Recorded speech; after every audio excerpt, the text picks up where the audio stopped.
I thought love was something you protect by working harder. I was wrong. My name is Nathan Cross, and this is the story of how my marriage died, and how I learned that sometimes the person you'd take a bullet for is the one holding the gun. Growing up, I watched my father destroy himself for our family. 70-hour weeks at the plant, overtime every weekend, calloused hands that never stopped moving. He never said, "I love you," but he didn't need to. His love lived in mortgage payments, grocery money, the college fund he built one overtime shift at a time. When he died of a heart attack at 59, my mother whispered at his funeral, "He gave us everything." That's what I thought love looked like. Action, not words. Sacrifice, not romance. When I met Melissa Porter at a downtown coffee shop, I knew exactly how to win her. She was 24, fresh out of college, working reception at a dental office, blonde hair, green eyes, and a smile that could make you forget your own name. I was 28, 3 years into my career as a financial analyst, finally making decent money. Our first date lasted 6 hours. We talked about everything: her dreams of traveling Europe, my plans to buy a house, her love of cooking, my terrible attempts at guitar. She laughed at jokes that weren't even funny. When I walked her to her car, she stood on her toes and kissed me like she'd been waiting her whole life to do it. "You're different," she whispered against my lips. "Different how?" I asked. "Safe, like you'd never hurt me," she replied softly. The early years felt like a fairy tale. We traveled to Napa Valley, cooked elaborate dinners together, spent Sunday mornings in bed planning our future. She wanted kids, 2 boys and a girl. I wanted whatever made her happy. When I proposed on a beach in Santa Monica, she cried so hard she couldn't speak for 5 minutes. "Yes," she finally whispered. "Yes, yes, 1,000 times yes!" We married in her hometown church with 200 guests and honeymooned in Italy. For the first 3 years, marriage felt like winning the lottery every day. Then she quit her job. "I want to focus on home," she announced over breakfast one Tuesday morning. "Make this place perfect for us." I supported her decision completely. We could afford it, and I believed in traditional roles anyway. But something shifted after that. Melissa's energy, once directed toward us, began narrowing to just herself. The gym became her second home. 2-hour sessions every morning. Her phone, once casually forgotten on counters, became permanently attached to her hand. Social media transformed from casual scrolling to obsessive posting. The cooking stopped first. Then the greeting at the door. Conversations became one-word responses while she scrolled Instagram. Nights grew quiet except for constant notification buzzing. "You're always on that thing," I said one evening. She looked up, irritated. "I'm building my brand, Nathan. Some people have ambitions beyond a 9-to-5, she snapped back. The words stung, but I pushed down the hurt. Maybe she was right. Maybe I was boring. So I worked longer hours, bought her expensive workout clothes, planned surprise dinners she'd barely touch. The physical distance grew too. Kisses became pecks. Hand-holding stopped. When I tried to initiate affection, she'd sigh like I was interrupting something important. "Not tonight, Nathan. I'm exhausted," she'd always say. Her sister Rachel started coming around more often. Rachel had always been the wild one. Divorced twice by 30, always chasing the next adventure. They'd giggle over wine like teenagers, whispering about things that made them both light up in ways I hadn't seen from Melissa in months. "Rachel thinks I should try modeling," she announced one night. "She knows a photographer." "That sounds great, honey," I replied, though it didn't sound great at all. The guilt whispered constantly. Maybe I was the problem. Maybe I was too boring, too predictable, too focused on responsibility. Maybe she needed space to find herself. So I stayed patient. I stayed loyal. I stayed blind.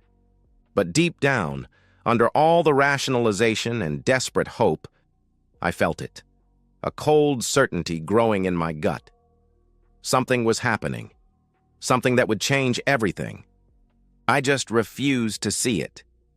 Not yet. That night, her phone buzzed on the counter, and with one glance, my entire world tilted. The message was simple. 7 words that burned themselves into my retina. Can't wait for next week. Unknown number. No name. Just that smirking emoji that somehow conveyed everything I didn't want to know. I stared at the screen for maybe 10 seconds, my coffee growing cold in my hand. Melissa was upstairs in the shower, singing some pop song I didn't recognize. The sound that used to make me smile now felt like nails on glass. Every man knows that feeling, the gut-level recognition that something is fundamentally wrong. It's not logical, it's not evidence-based, it's primal, like an animal sensing a predator. My chest tightened. My hands started shaking. I didn't unlock her phone. I didn't need to. That single preview told me everything. The unknown number meant secrecy. The anticipation meant planning. The emoji meant intimacy I wasn't part of. I set the phone down carefully and walked to the window.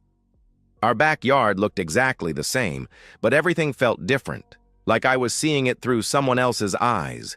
How long had this been going on? "Morning, babe!" she called out cheerfully. Melissa bounced into the kitchen like she'd won the lottery. Hair still damp, workout clothes already on, phone immediately in her hand. She kissed my cheek, a gesture so routine it felt choreographed. "You seem happy," I managed to say.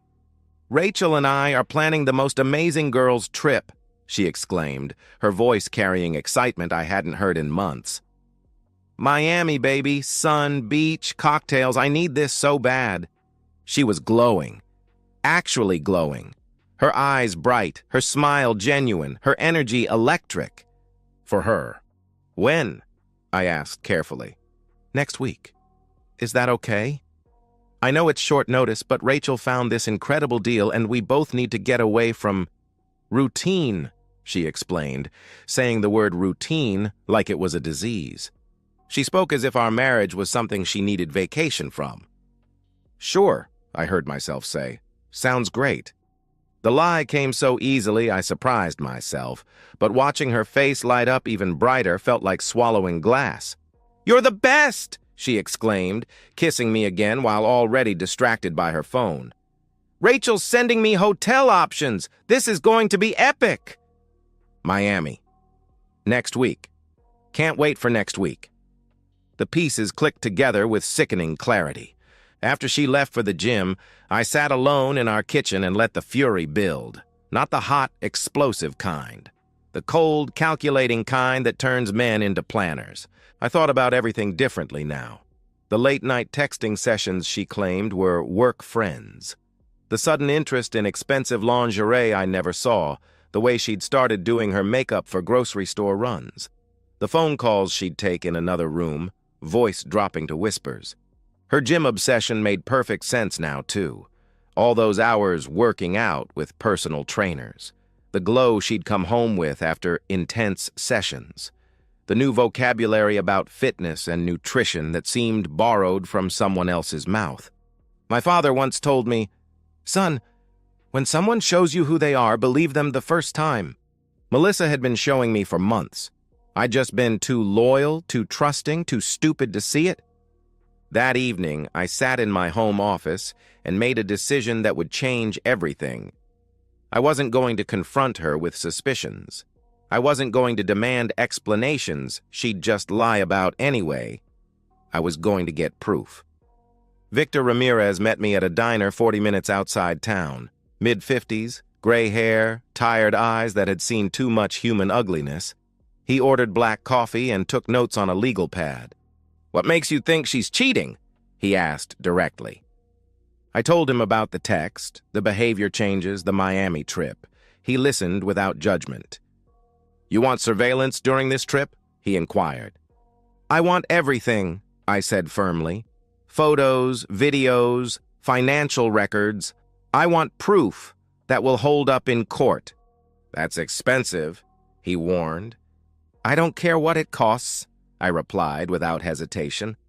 We shook hands. I paid the retainer in cash. By that evening, Victor had news, and none of it involved Miami. The goodbye at the airport was almost sweet. Melissa kissed me longer than usual, held me tighter, whispered how much she'd miss me. For a moment, I almost believed it was real. Almost convinced myself I was wrong about everything. "Have fun in Miami," I said softly. "I will. I love you, Nathan," she replied, looking into my eyes. The words should have meant something. Instead, they felt like coins on a dead man's eyes. I watched her walk through security with Rachel, wheeling her pink suitcase and chatting excitedly, two sisters heading off on the adventure of a lifetime, or so I thought. Victor called 3 hours later. "She didn't go to Miami," he said without preamble. I was sitting in my office, pretending to work while my world held its breath. "Where did she go?" I asked, though I dreaded the answer. "Vegas. Southwest Flight 247. Landed at McCarran 40 minutes ago," he reported. My coffee mug shattered against the floor. I didn't remember throwing it. "Are you sure?" I asked desperately. "I'm looking at the passenger manifest right now. Melissa Cross, Rachel Porter, and—" He paused. "This is where it gets interesting. They're sitting on either side of Damian Torres." "Who the hell is Damian Torres?" I demanded. "Personal trainer at Elite Fitness, 26 years old, drives a BMW his salary can't afford," Victor explained, his voice carrying no emotion, just facts. "All 3 tickets were purchased on the same credit card. All 3 checked into the Bellagio. Same suite." The room spun. I gripped my desk so hard my knuckles went white. "Send me everything," I said through gritted teeth. The first photos arrived 20 minutes later. Melissa and Rachel at the airport, laughing with a tall, muscled man with perfect teeth and designer everything, him carrying their bags, them hanging on his arms like decorations. The second batch showed them at a poolside bar, Melissa's hand on his chest, his arm around her waist, Rachel feeding him olives like some twisted wine commercial. But it was the third set that broke something inside me. All 3 of them entering the hotel suite together. Timestamp, 6:47 p.m. Melissa looking back over her shoulder at the camera with an expression I'd never seen before, pure, uninhibited desire. For him. Never for me. I only watched the video once. Melissa kissing him against the door while Rachel watched and smiled. Rachel's hands joining theirs, the 3 of them moving toward the bedroom like they'd choreographed it. Once was enough to bury whatever love was left. I called Colin immediately. Rachel's husband answered on the second ring, voice bright and unsuspecting. "Nathan, what's up, buddy?" "You need to come over, now," I said grimly. "Everything okay?" he asked, concern creeping into his voice. "No, nothing is okay. How fast can you get here?" I replied. Colin arrived 30 minutes later, still in his work clothes, worry written across his face. We'd never been particularly close, just brothers-in-law thrown together by marriage. He was a good man, decent, the kind who coached Little League and never missed a school play. He didn't deserve this any more than I did. "What's going on?" he asked nervously, settling onto my couch. I handed him my laptop without a word. Colin's face went through every stage of grief in 60 seconds. Confusion, denial, bargaining, anger. Finally, a hollow acceptance that made him look 20 years older. "How long?" he whispered. "I don't know. Weeks, maybe months," I answered honestly. He watched the airport photos again, zooming in on Rachel's face like he might find some explanation there. "They told us Miami," he said numbly. "They lied about everything," I confirmed. Colin closed the laptop carefully. "My kids, they're at my mom's this weekend. They were so excited about Mommy's trip with Aunt Melissa." The pain in his voice hit me harder than my own betrayal. At least I just had myself to protect. Colin had 2 little boys who still believed their mother hung the moon. "What do we do?"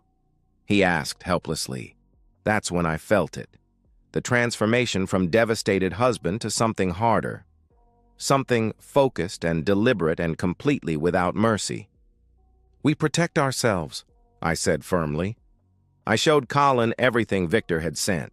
The videos from days 2 and 3 pushed us past heartbreak into something darker. Damien kissing both sisters, Rachel encouraging Melissa. And finally, the three of them together in the suite. Undeniable, time-stamped evidence. Colin broke down completely when he saw his wife's face in those final moments. The joy there, the freedom, the complete absence of guilt or shame. I didn't comfort him. I poured 2 glasses of whiskey and slid one across the table. "From here on out, we're not just husbands anymore," I declared. Colin raised his glass with a shaking hand. "What are we then?" he asked. "Men preparing for war," I answered coldly. We moved like surgeons, precise, methodical, emotionally detached. Monday morning, I walked into First National Bank with a folder of evidence and a lawyer's letter. The manager, Mrs. Miles, had handled our accounts for 3 years. She knew us as the stable couple with joint everything and solid credit. "I need to restructure our accounts," I said calmly. "Of course, Mr. Cross. What kind of restructuring?" she asked professionally. I slid the divorce papers across her desk. "Effective immediately, I'm removing Melissa Cross from all joint accounts and credit cards. Full legal authority for asset protection during proceedings." Mrs. Miles' expression shifted from friendly to professional. She'd seen this before. "I'll need documentation," she stated. I provided everything: the filed petition, the restraining order on assets, the court authorization, all perfectly legal, all ironclad. By noon, Melissa had no access to our $38,000 savings account, our $12,000 checking account, or the credit cards with $25,000 limits. Every financial lifeline severed with a signature. Colin did the same across town. His numbers were bigger: $52,000 in savings plus college funds for the kids. Rachel's access disappeared like smoke. But we didn't stop there. I called our mortgage company, insurance provider, and investment firm. Emergency asset freezing pending divorce litigation. Melissa's name stripped from everything. The house, the cars, the retirement accounts, all protected under my sole control. "You're being very thorough," the insurance agent noted. "I'm being careful," I corrected him. That afternoon, Colin and I met with Laura Henley, the divorce attorney recommended by Victor. Her office overlooked downtown from the 20th floor, all glass and steel and expensive views. Laura was 50-something, silver-haired, with the kind of smile that made opposing counsel nervous. She'd built her reputation destroying cheating spouses and protecting faithful ones. "Show me what you have," she said without preamble. I slid the flash drive across her mahogany desk. "Everything's documented." Laura plugged it into her laptop and watched in silence. Her expression never changed, not when she saw the airport photos, not during the hotel footage, not even during the final bedroom video that had broken 2 marriages. "Well," she said finally, closing the laptop, "this is what we call a slam dunk." "What can they get?" Colin asked anxiously. "From you?" "Nothing. Colorado is a no-fault state, but adultery affects asset division and custody," Laura explained with that predatory smile. "Mr. Cross, you'll keep the house, the accounts, everything. The evidence is overwhelming." "And my kids?" Colin asked, his voice cracking. "Full custody. Supervised visitation for her, maybe. No judge will give primary custody to a mother who abandons her children for threesomes in Vegas," she assured him. We signed retainers. Laura's team would file everything Wednesday morning, the day before Melissa and Rachel returned from their Miami trip. But we had one more move to make. "Don't freeze the accounts yet," I instructed the bank. Mrs. Miles looked confused. "Sir, I want them to spend freely in Vegas. Run up charges. Think they're safe," I explained with a cold smile. "Then shut it all down Thursday evening." The logic was simple. Let them dig their own graves deeper.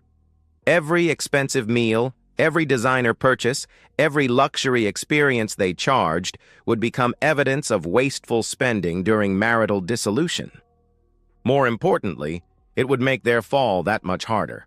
Colin and I spent Tuesday evening at my house, sharing bourbon and grim satisfaction. The photos from Vegas kept coming.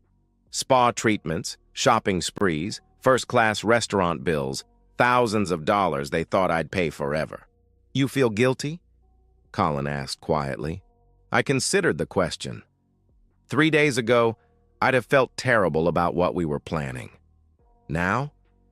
I feel nothing, I answered honestly. Yeah, me too, he agreed. Wednesday night, we sat in my living room with our phones on the coffee table, waiting. Laura had filed all the paperwork. The financial traps were set tomorrow. Everything would explode at once. Last chance to back out, Colin said seriously. You having second thoughts? I asked him. He shook his head. Just making sure you're not. At exactly 6:47 p.m. on Thursday, the same timestamp from their first hotel room video, I sent the text to Mrs. Miles. Execute account closure, full stop. Colin did the same with his bank. Across the country in Vegas, Melissa and Rachel were probably sitting down to another expensive dinner, laughing about their brilliant deception, planning their next moves. They had no idea the guillotine was falling. At 6:47 p.m., my phone lit up like a Christmas tree. The guillotine had fallen. The first call came at 6:53 p.m. I watched Melissa's name flash across my screen while I sipped bourbon and felt absolutely nothing. The second call came 30 seconds later, then the third. By the fourth call, Colin was grinning darkly. Should we answer? He asked. Not yet. Let them panic first, I replied. Call number 13 broke my resolve. I hit accept and put it on speaker. Nathan! Oh my God, Nathan, something's wrong with our cards. Melissa's voice was high, frantic. They're saying they're declined, but that's impossible. We just used them yesterday. I finished calmly. I know. Silence. Then quietly. Nathan? Yes, I responded. What's happening? She asked, fear creeping into her voice. I closed the accounts, Melissa. All of them, I explained matter-of-factly. Another silence. Longer this time. I could hear Vegas noise in the background, slot machines, laughter, the kind of sounds that probably seemed fun until your world collapsed. You... what? Why would you... Nathan, this has to be some kind of mistake, she stammered. Her voice carried that special kind of panic that comes when someone realizes their safety net is gone. That all those lies and careful planning meant nothing because they'd been caught. Ask Damien to pay for dinner, I suggested coldly. The silence stretched so long I thought she'd hung up. When she spoke again, her voice was barely a whisper. How? She breathed. How do you think? Private investigator, photos, videos, everything, I said conversationally, like we were discussing weather. 6 months of documentation, Melissa time-stamped, HD quality, admissible in court. Nathan, I can explain, she started desperately. I'm sure you can. Lawyers love explanations, I interrupted. I stood up, walked to my window, looked out at the neighborhood where we'd planned to raise kids together. I've seen enough explanations to last a lifetime. Please, Nathan, let me come home. We can talk about this, she pleaded. No, I said firmly. What do you mean, no? She asked, desperation rising. I mean, you made your choice, repeatedly. For months, I replied, my voice staying steady, though Colin could see my free hand shaking. Now live with it. Nathan, please. She tried again. I hung up, blocked the number. Colin's phone had been buzzing throughout my conversation. He'd ignored 17 calls from Rachel. Finally, he answered. Hello, Rachel, he said calmly. I could hear her screaming from across the room, hysterical, desperate, panicked. Colin held the phone away from his ear and waited for her to run out of breath. You done? He asked when the screaming stopped. More crying, pleading, bargaining. Rachel, I have 2 questions, Colin said with deadly calm. First, do you love our children? Muffled response came from the phone. Second, how long have you been f***ing a man younger than my sister? He asked bluntly. Silence. Colin hung up, blocked her number too. We finished our drinks and went to dinner at a steakhouse downtown. Neither of us mentioned the dozen blocked calls that lit up our phones throughout the meal. Friday brought desperation. They'd found someone's phone to borrow, probably another hotel guest. Unknown number, but Melissa's voice. "Nathan, please. Damien left. He left us here. No money, no flight home, nothing. We're stranded." She sobbed into the phone. I listened to her crying and felt something that surprised me. Absolutely nothing. No sympathy. No urge to rescue. No guilt. Just cold, complete emptiness where love used to live. "You made your choices," I said simply. "I made a mistake. People make mistakes, Nathan. We can work through this," she cried. "No, we can't," I replied flatly. "I love you," she tried desperately. "No, you don't," I interrupted her. I was standing in my kitchen, looking at the spot where her phone had buzzed with that first text. "You love the security I provided. You love having someone to pay your bills while you mess around with personal trainers, but you don't love me." "That's not true," she protested. "Melissa," my voice cut through her protests like ice. "In 6 months of investigating your affair, you want to know the thing that hurt most?" She went quiet. It wasn't the intimacy. It wasn't the lies. It was watching you laugh with him in those videos. Real laughter. Joy. An expression I haven't seen on your face in 2 years. I continued. I paused. "Let that sink in. You're happier with him than you ever were with me. So be happy. Figure it out yourself," I concluded. I hung up. This time I turned off my phone entirely. Saturday afternoon, Colin got a call from his mother-in-law. Robert Porter, Melissa and Rachel's father, had wired money for plane tickets home. The girls would land Sunday evening. "He sounded ashamed," Colin told me. "Kept apologizing." "He raised them better. They chose differently," I replied. Sunday, I waited in my lawyer's office while Melissa found the divorce papers on our kitchen table.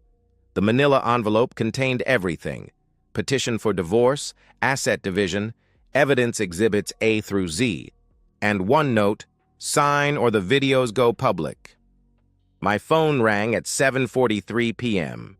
"Did you see everything?" I asked when I answered. "Yes," she whispered. "Any questions?" I asked. "How long will you hate me?" she asked quietly. "I don't hate you," I said honestly. "I don't feel anything for you at all." She signed Monday morning. Both divorces finalized within 90 days. They finally came home, but there was nothing left for either of them. The house felt different after she moved out. Bigger somehow, cleaner, like I could finally breathe without walking through someone else's emotional fog. I changed the locks the same day she took her clothes, more out of practicality than spite. Melissa found an apartment across town, a one-bedroom in a complex that rented to people with damaged credit and questionable references. She went back to work at a retail store, the same kind of job she'd had before we met full circle, except now she was 30 and starting over instead of 24 and building up. I kept everything. The house, the savings, the retirement accounts, the cars.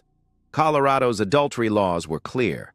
When you abandon your marriage for a documented affair, you forfeit claims to marital assets. Laura made sure the settlement was ironclad. Colin's situation resolved even faster.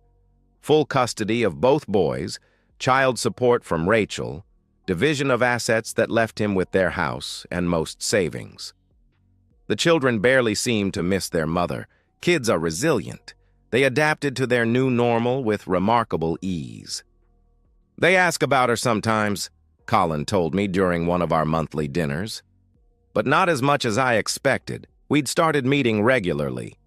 2 men who'd survived the same shipwreck, helping each other navigate the aftermath. Not friendship exactly, but understanding shared experience that couldn't be explained to people who hadn't lived it. The job offer came in October. Denver. Financial consulting firm, 40% salary increase, equity partnership track, mountains instead of plains, fresh start instead of familiar reminders. I accepted without hesitation. The house sold within 2 weeks. Apparently, my neighborhood had become hot property. I made $60,000 more than I'd paid, enough to buy something nice in Colorado without a mortgage. Packing was easier than expected.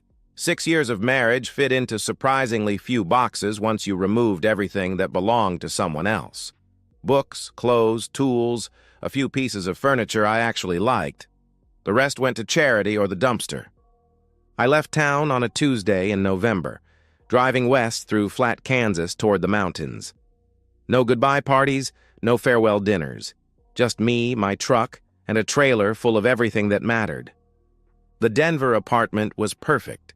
High floor, mountain views, space for exactly one person who didn't need to accommodate anyone else's preferences. Clean lines, minimal furniture, windows that let in light without filtering through someone else's emotional darkness. I bought a mountain bike. Started hiking on weekends. Discovered I actually enjoyed cooking when I could make what I wanted without worrying about someone else's dietary restrictions or social media presentations. Work was good, challenging, profitable, respected. I threw myself into it without guilt about neglecting anyone at home. No one needed me to leave early for dinner parties or anniversary celebrations or couples counseling sessions. Freedom, I learned, was a quiet thing. Colin visited twice that first winter. We'd ski during the day, drink bourbon at night, talk about everything except our ex-wives. His boys were thriving, better grades, fewer behavioral problems, genuine smiles when they talked about their future. "Kids know," he said during his second visit. "They know when their home is stable versus chaotic." Spring brought news. Melissa had been fired from the retail job. Attendance problems. She'd moved back in with her parents. Rachel had fared worse. DUI arrest, lost her part-time job, supervised visitation reduced to once monthly. I felt nothing hearing these updates. Their consequences belonged to them now, just as my peace belonged to me. I wasn't angry anymore. I wasn't sad. I was free.